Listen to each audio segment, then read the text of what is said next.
माहौल तो गर्म हो चुका है, चुनाव सर पे आने वाला है और सभी दल अपना अपना ठीकरा फोड़ रहे हैं कहीं ना कहीं। परसों 23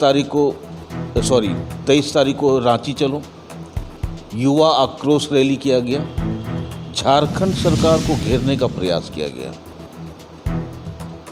वहाँ पे भी बवाल हो गया, पुलिस और दल में झड़प हो गया, दोनों एक दूसरे पे दोषारोपण कर रहे हैं। अब सवाल है कि यहाँ दोषारोपण दौर तो चल रहा है, लेकिन जो युवा और युवती बेरोजगार है उसका तो कोई हल ही नहीं निकल रहा है, उसके बारे में तो कोई सोच ही नहीं रहा है। आखिर उसका समाधान कैसे होगा? यहाँ बाहरी भीतरी का भी ज़बरदस्त खेल चल रहा है। जयराम महतो जी अपना गुणगान कर रहे हैं। अब उनसे एक बड़ा सवाल पैदा ये ले रहा है कि यहाँ जो बाहर के लोग आकर के जो छोटे मोटे काम कर रहे हैं, ठेला चला रहे हैं, जो भी काम कर रहे हैं, वो तो बेचारे बाहर के लोग हैं। अब उनके अंदर भी बाहरी भीतरी, इससे एक ज़बरदस्त संदेश पूरे भारत में जाने जा रहा है कि भाई झारखंड के लोग जो बाहर काम कर रहे हैं, बंगाल में, बिहार में, यूपी में, दिल्ली में, राजस्थान में, ऑल ओवर इंडिया, तो कहीं वो लोग बाहरी भीतरी करना शुरू कर दिया तो फिर जयराम महतो जी किसको किसको जवाब देंगे? क्या उनका ये मुद्दा सही है? क्यों नहीं हर नेता इस बात को लेकर के आगे बढ़ना चाहते हैं कि जो ज़मीन की लड़ाई है, जिसकी वजह से समस्या है, उसे दूर किया जाए। जो वाकई में बेरोज़गार है, जो पढ़ लिख करके माँ बाप के पास उतना पैसा नहीं है कि उसको कहीं जॉब दिला सके या फिर काम पे नौकरी दिलवा सके, तो वैसे युवा युवतियों को अगर रोज़गार दिलाने का मुहिम चलाया जाए तो आई थिंक इससे अच्छा काम और क्या हो सकता है। ये कि बताइए कि ये आइडियाज़ आपको कहाँ से आया? पहले तो आपके चैनल के माध्यम से जो भी लोग हमें देख रहे हैं उनको मेरा झारखंडी जोहार, सभी को नमस्कार, सभी को आदाब, सभी को सत श्री अकाल। जी सर, बताइए कि ये जो आइडिया है, नया आइडिया बहुत अच्छा है। जी जी जी, इससे युवा का भला हो सकता है, पॉसिबल है, कैसे? देखिए सर, मैं आपको ये बता देना चाहता हूँ कि केंद्र की सरकार और राज्य की सरकार नाकाम साबित हो चुकी है। इसमें कहीं कोई किंतु परंतु नहीं है। केंद्र की सरकार ने कहा था कि 2 करोड़ युवाओं को रोज़गार से जोड़ने का काम करूंगी मैं, सरकार अगर हमारी बनती है तो। और हमारे राज्य के में जो अभी वर्तमान स्थिति है वो उन्होंने राज्य के मुख्यमंत्री साहब ने सरकार बनाने से पहले ये कहा था कि हम 5 लाख युवाओं को रोज़गार से जोड़ेंगे, नहीं तो हम संन्यास दे देंगे राजनीतिक से। तो दोनों के दोनों, केंद्र की सरकार और राज्य की सरकार दोनों फेल हो चुकी है। तीसरे मुद्दे पे आइए, झारखंड कल्याण लोकतांत्रिक मोर्चा JBKS, जो कि जयराम महतो, ये अभी क्या कर रहे हैं, बाहरी भीतरी 60-40 नहीं चल तो बाहरी भीतरी का नारा लगा रहे हैं, पढ़े लिखे युवा व्यक्तियों को भ्रमित करने का काम कर रहे हैं, भीड़ जुटा करके सहानुभूति लेने का काम कर रहे हैं।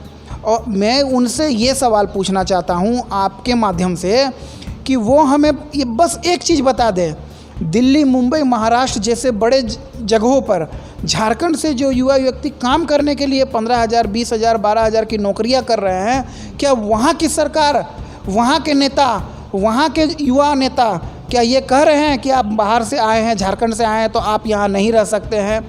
जब अगर पूरे राज्य में अगर ये आपसे सवाल पूछा जाएगा तो आपका किनको आप जवाब दीजिएगा? हमारा कहना यह है कि लोगों को, पढ़े लिखे युवाओं को भ्रमित करने का आप काम ना करें। और आप जो भ्रमित करने का काम कर रहे हैं, अब युवा समझ चुके हैं कि आप भी उसी के एजेंट हैं, केंद्र की सरकार के आप भी एजेंट हैं और आप उन्हीं के लिए काम कर रहे हैं। और हमारे युवा व्यक्तियों को बरगरा करके, उनको भ्रमित करके आप उनको वोट बैंक में बदलने का काम करने का कोशिश कर रहे हैं। तो हम लोग ये मुहिम जो बनाए हैं, जो समीकरण बनाए हैं विशाल फोर्स संगठन ने, जो भी युवा व्यक्ति बेरोजगार है उनके लिए हम लोगों ने बेरोजगार नाराज युवा व्यक्ति आम सभा विशाल फोर्स संगठन झारखंड के 81 विधानसभा में 30/8/2024 से लगातार 15/9/2024 तक हम लोग का ये कार्यक्रम चालू रहेगा और हम लोग झारखंड की 20 सीटों पर चुनाव लड़ेंगे। हमारे जितने भी प्रत्याशी होंगे दबे कुचले शोषित पीड़ित गरीब होंगे और हमारे प्रत्याशी जो भी होंगे वो समाज में एक अपना आईना दिखाने का काम करेंगे, समाज को लेकर के चलने का काम करेंगे, समाज के हर वर्गों को, हर जाति को लेकर के विशाल फोर्स संगठन चलता है और चलते रहेगा। और विशाल फोर्स संगठन इस बार 20 सीटों पर चुनाव लड़ेगा और उन हमारे प्रत्याशी जो भी होंगे वो इंडिपेंडेंट होंगे, निर्दलीय रूप पे होंगे, क्योंकि हमारी कोई राजनीतिक पार्टी नहीं है। हम लोग केंद्र की सरकार, राज्य की सरकार और झारखंड कल्याणकारी लोकतांत्रिक मोर्चा को जो ये सब मिल करके आंसू पार्टी मिल करके हमारे पढ़े लिखे युवाओं को जो भ्रमित करने का काम कर रहे हैं, उनको आने वाले समय में हम लोग विधानसभा चुनाव में हमारे पढ़े लिखे शिक्षित बेरोजगार युवा व्यक्ति मुंहतोड़ जवाब देने का काम करेंगे। सर, एक सवाल और है। अक्सर देखा गया है हम कोई भी मुद्दा लेकर के आते हैं, जीतने के बाद शायद हम उसी पानी उसी रंग में हम लोग रंग जाते हैं। तो क्या अगर आप मान लीजिए 20 सीट में से 19 सीट आप जीत जाते हैं तो क्या फिर आपका रूप रंग यही रहेगा या फिर बदल जाएगा, जैसे गिरगिट की तरह हर नेता का बदल जाता है? देखिए, सवाल खराब है, नहीं ये कड़वा है। नहीं, आपका सवाल एकदम ठीक है, क्योंकि आज तक जितने भी लोग विधायक बने हैं, जितने भी लोग सांसद बने, जितने भी लोग मंत्री बने, जितने भी लोग सत्ता में आए हैं, हम जैसे युवाओं को ठगने का काम किए, हम जैसी माताओं बहनों को ठगने का काम किए। तो आपका सवाल जो है एकदम जायज़ है, मैं इस सवाल को जायज़ मानता हूँ। अगर आज सरकार और केंद्र की सरकार, राज्य की सरकार अगर हम जैसे युवाओं को रोज़गार से जोड़ दिया जाता है तो आज शायद मैं आपके साथ यहाँ बैठ करके प्रेस कॉन्फ्रेंस नहीं करता, आपके सवालों का जवाब नहीं देता और मैं राजनीतिक में नहीं आता और मैं अपने लोगों को 20 सीट पर चुनाव लड़ाने का प्रयास नहीं करता। हम लोग बेरोजगार हैं और ये हमारा संगठन जो है गरीब शोषित पीड़ित दबे कुचले लोगों का है। हम लोग का प्रयास यही है कि बेरोजगार नाराज युवा व्यक्ति जो आम सभा हम लोग 81 सीटों पर करेंगे, जो भी अगर हमारा एक भी विधायक अगर मान लीजिए सपोज डेट धनबाद विधानसभा से अगर हम लोग का विधायक बनता है निर्दलीय रूप पे, तो हम लोग धनबाद विधानसभा में जितने भी युवा व्यक्ति बेरोजगार हैं उनको हम लोग उसी विधानसभा में, चाहे छोटी छोटी कंपनियां हो या बड़ी कंपनियां हो या बड़े उद्योग हो या छोटे उद्योग हों, उसमें हम लोग अपने युवा व्यक्तियों को जोड़ने का काम करेंगे, उनको रोज़गार मुहैया कराने का काम करेंगे। और हम लोग के विधायक के माध्यम से जो हम लोग अगर विधायक बनते हैं तो हमारे प्रत्याशी जो विधायक बन करके विधानसभा जाएंगे उनका भी यही मोटिव रहेगा, यही मकसद रहेगा कि पढ़े लिखे जितने भी नौजवान साथी हैं उनको रोज़गार से जोड़ना। क्योंकि अगर रोज़गार से नहीं जोड़ा जाता है तब आज डकैती होती है, तभी हत्या होती है, तभी वो क्रिमिनल बनते हैं, तभी कहीं बड़ी घटना को अंजाम देते हैं। कोई मोटरसाइकिल चोरी करता है, कोई साइकिल चोरी करता है, कहीं डकैती करता है। तब रोज़गार से अगर उनको जोड़ दिया जाए तो वो कभी दूर दूर तक उनको सपने में भी किसी गलत नीति में या गलत धाराओं में चलने का आवश्यक नहीं पड़ेगा। सही कहा गया है। एक टाइम था जब आप गिरिडीह से धनबाद आते थे, आज से 10-15 साल पहले, तो 4 बजे के बाद आपको बैरिकेटिंग पे रोक दिया जाता था और पूरा कन्वाई के साथ आपको धनबाद मतलब टुंडी क्रॉस कराया जाता था। कारण क्या था? उग्रवाद, आतंकवाद। शायद उसके पीछे बेरोज़गारी एक बहुत बड़ा कॉन्सेप्ट था जिसकी वजह से इतना सारा चीज़ पनपा हुआ था। इनका कहना है कि आज की डेट में लोकल लेवल पे जो शहर में इस तरह की आम घटनाएं जो घटती जा रही है, देख रहे हैं आप, लेडीज़ का पर्स छीन लेना, सोने का चैन छीन लेना, आज की डेट में आम घटना हो गई। क्यों?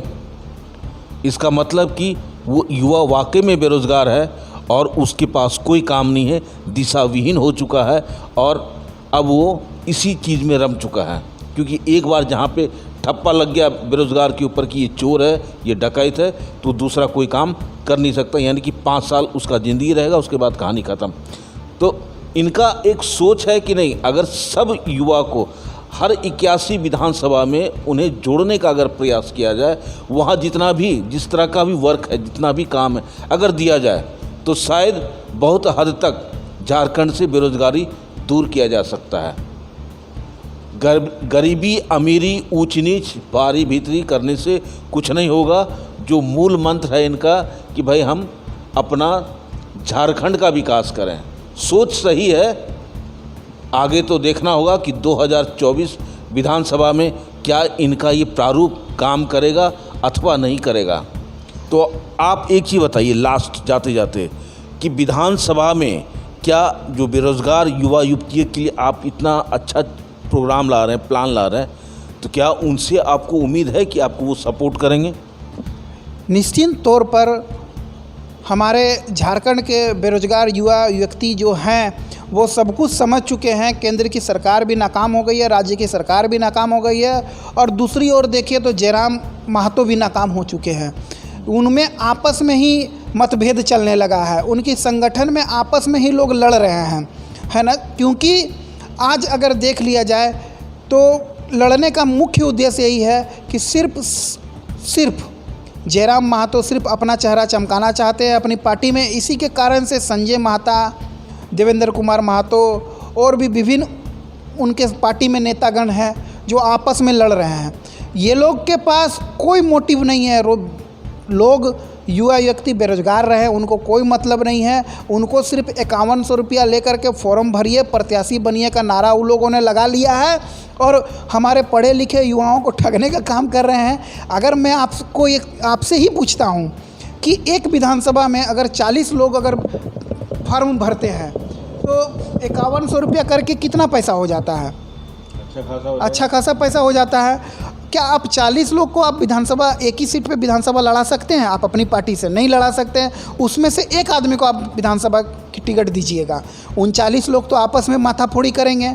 आने वाला समय में मैं आपको ये फिर से बता दे रहा हूँ कि झारखंड क्रांतिकारी लोकतांत्रिक मोर्चा का पूरे झारखंड में शटर लग जाएगा और उसमें सील लग जाएगा और वो शटर बंद हो जाएगा और उसमें माथाफोड़ी के अलावा कुछ नहीं बचेगा। क्योंकि ये सिर्फ जो है ये पैसा अगुवाई करने का काम कर रहे हैं। आज तक राज्य में बड़ी बड़ी पार्टियां हैं, क्षेत्र में बड़ी बड़ी पार्टियां हैं, उन्होंने कभी ऐसा नहीं किया कि आप 5100 का फॉर्म भरिए और हमारे यहाँ से प्रत्याशी आपको बनाया जाएगा। कहीं ऐसा तो नहीं है कि आप सीधा जो है जयराम महतो पे ही वार कर रहे हैं?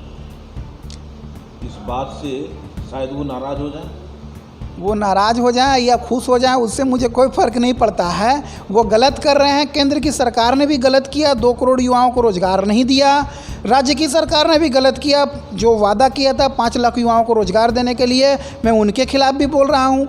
और जो जयराम कुमार महतो हैं, जो पढ़े लिखे, जो गाँव देहात के हमारे भोले भाले सीधे साधे दबे कुचले शोषित पीड़ित युवाओं को बरगराने का काम कर रहे हैं, भ्रमित करने का काम कर रहे हैं, उनको इस चुनाव में मुंहतोड़ जवाब देने का काम युवा साथी हमारे करेंगे। क्या बात है। तो आपने देखा कि इनका सीधा मुकाबला जो है जयराम महतो के साथ है। जयराम महतो जैसे जितने तमाम लोग हैं, चाहे वो झारखंड सरकार हो, वो केंद्र सरकार हो, जिन्होंने गलती किया है ये सीधा जवाब देने के लिए तैयार हैं और इन्हें कोई डर की बात नहीं है।